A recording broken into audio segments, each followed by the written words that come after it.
In the last days of autumn in the year 1871, two county officials traveled through the fading gold of the Pennsylvania countryside on a task they expected to be routine. They carried papers for a property matter and rode into a settlement that the map called Harmonia Springs, expecting to find working farms and busy streets. Yet as they passed the first row of houses, they found stillness. No sounds of work, no voices. No animals moving. The homes stood empty, with doors ajar and curtains shifting in the cold wind.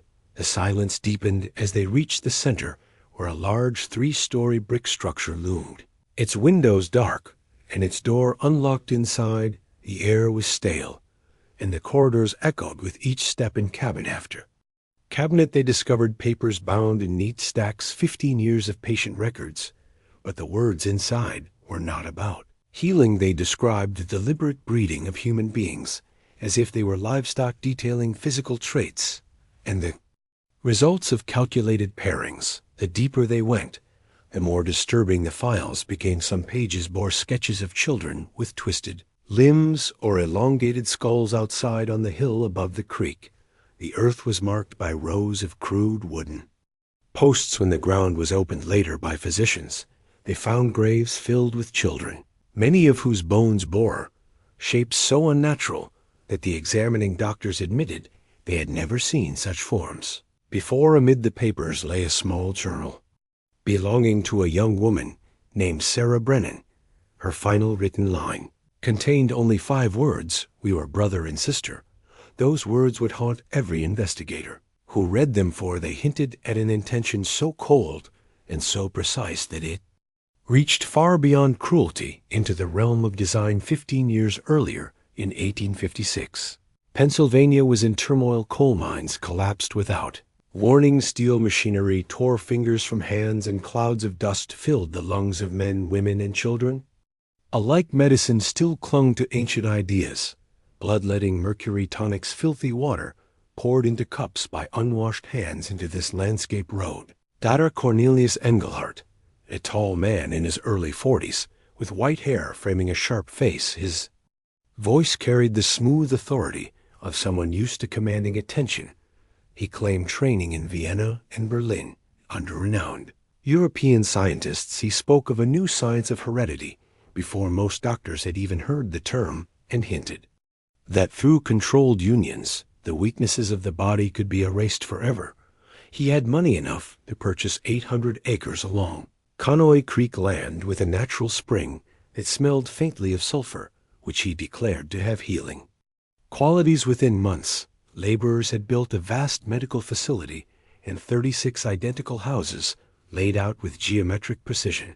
The workers were paid well, but sworn to silence. When the buildings were ready, Engelhardt placed notices in German language newspapers across the state, seeking families of good moral character burdened with hereditary ailments. His offer seemed miraculous: free treatment, food, housing, work, and most importantly, hope. By March of 1857, the first chosen families arrived. Johannes and Catherine Zimmerman came with their 4 children.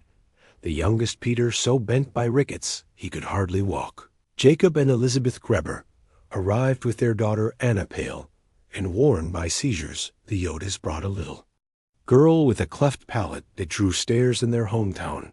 The Hirschbergers, the Stoltzfuses, the Weavers, the Pennypackers all came carrying sorrow and placing faith in this new beginning. In Harmonia Springs, their children would be treated as patients, not objects of pity.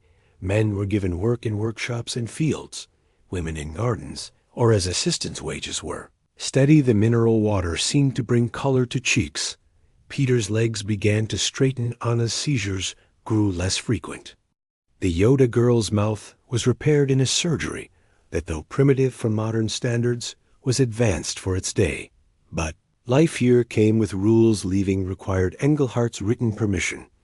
All letters passed through his office. Visitors needed approval. Every Tuesday night, the community gathered in the meeting hall, where Engelhardt lectured beneath charts and diagrams about hereditary optimization, claiming that most human suffering came from the mixing of incompatible bloodlines. A year and a half after the settlement's founding, he announced the first marriage. Sarah Gruber, now 18 and free from seizures for months, would wed William Brennan, 21, a young man who had arrived weak from chronic illness, but grown strong under Engelhart's care. The wedding was celebrated as proof that these children, once frail, could marry and thrive. Yet in his private journal, Engelhart recorded it as the start of experiment. Series 3, noting with satisfaction that neither bride nor groom knew they were fraternal twins, separated as infants and raised apart. Couple moved into a modest 2-story home on the edge of the settlement. William had crafted much of the furniture himself, including a cradle placed upstairs. Sarah arranged the home with her mother's curtains, her father's Bible, and her own careful touches. Within weeks, she was expecting, and her health began to fail. Constant nausea, crushing headaches, long spells of staring at nothing as William pleaded with her to respond. After 36 hours of labor, in June 1859, their son, Thomas, was born. His skull elongated and ridged, his eyes mismatched, and moving independently, his fingers fused into paddle-like shapes. Engelhart showed no alarm, instead measuring the head with calipers, recording every feature and prescribing skull massage, electric currents, and a special formula over the next 2 years. More children were born, many with deformities, some with twisted spines, others unable to feed. 7 of the first 12 died before their first birthday. Engelhart claimed past damage could not be undone in 1 generation. He urged patience and continued breeding. According to his charts, Sarah's second pregnancy brought hallucinations and nights spent staring out the window. Her second child lived only 3 months. Charlotte Pennypacker, the settlement's nurse, privately noted that the organs inside the tiny body seemed wrongly placed, as if nature itself had lost its order. By 1865, new children arrived, said to be orphans from the Civil War battlefields. Daniel, aged 7, and Rebecca, aged 5, came that summer, placed with different families and kept apart. Charlotte saw they had the same code in Engelhart's records. Specimen group 7 paired when she asked about it. Engelhart warned her sharply never to interfere. Charlotte began secretly copying records.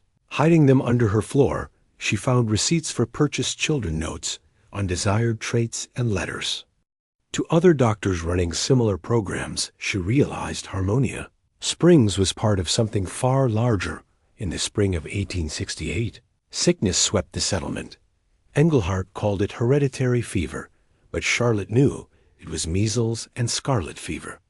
Children weakened by years of inbreeding had no defense. Engelhart quarantined them in the medical hall, forbidding parents to visit. Charlotte saw him using the dying as test subjects.